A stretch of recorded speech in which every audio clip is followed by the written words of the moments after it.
2015 is winding down and the weather is amping up. Are we seeing a pattern of El Nino wetness headed our way? Chris and I will dig into this a little more today in the December edition of the Water Resources Outlook. The last 30 days of rainfall over the southeast have been at least somewhat dry. There have been a few spots of wet weather in North Georgia, with much of the heaviest rain falling in the lower Mississippi River Forecast Center basins. However, we did see our share of flooding in the area. The other area that saw significant precipitation was South Florida, especially along the Atlantic coast. While most of the heavy rain was south of Lake Okeechobee, some was not, and the lake has risen recently due to that rainfall. Elsewhere, most areas have been hovering right around normal. And this is why we see very little of the southeast even in abnormally dry. After we hear what Chris has to say, we might be talking about a drought monitor completely void of color in the coming weeks. The stream flows in the southeast follow along closely with this line of thinking. Our recent rainfall has even taken care of any of the below normal stream flows we have. Here, the 7-day average stream flows show a few areas with below normal, but overall, rivers and creeks around the southeast are very near normal for the middle of December. So now that we've looked at the past, Chris, how do the next couple of weeks look? Well, as we go into Friday, it looks like this front's going to continue moving eastward into coastal Carolinas, and high pressure is going to move in behind it for the weekend. So we'll have a brief break from the rain, but it looks as we get into next week, into the midterm period, we're going to see another front approaching the area and the return of rainy conditions for this midterm period. As we look at the 7-day precipitation forecast, we see that between this event that's ending in the short term and then what we expect in the midterm, we're expecting the heaviest precipitation amounts generally from South Alabama and then to the northeast through North Georgia and up in the mountains of the Carolinas with the heaviest amounts.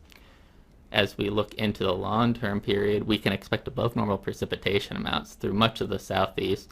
It's partially because of, at the end of the midterm period, that front hadn't pushed entirely eastward through the area, and also partially because after that the models are hinting at yet another system, and generally in the Mississippi-Alabama area partway through the long-term period. So there's, at that far out, there's a lot of uncertainty, but with the models hinting at another system, it looks like above normal precipitation amount should be expected. Thanks, Chris. As we take a look a little further out, the first thing we need to look at is the ENSO model plume, which helps us to forecast the El Niños and La Niñas for our future. Based on this model forecast, it looks as though our sea surface temperatures have peaked in the Pacific and that those warm temperatures in the Pacific equatorial waters should be cooling.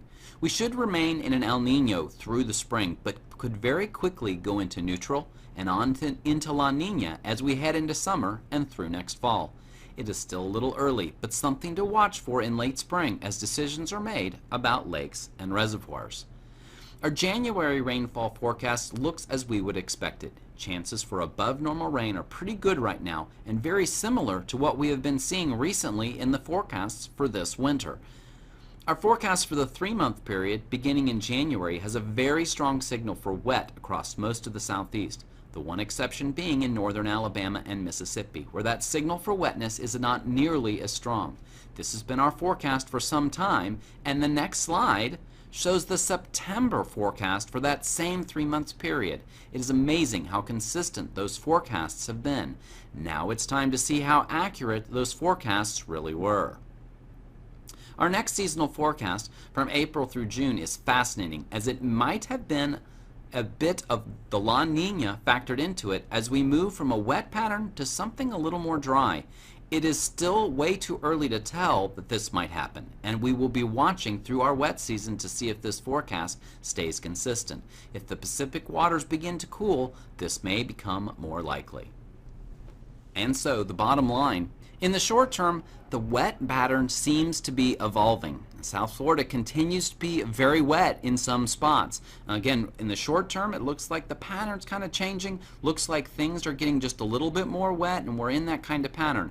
As for the long term, the El Nino will continue to dominate the long-term forecast throughout the southeast. So it's going to be the main factor impacting our weather during that time. We'll be watching through the winter to see if other things, the Arctic oscillation, things like that, start to show themselves and maybe cool us off, maybe block the rain. We'll just have to see. It's a little early to tell, but our next water resources outlook will be the week of January 19th, and we look forward to a good end of the year and a good early new year, but we will be back with you then.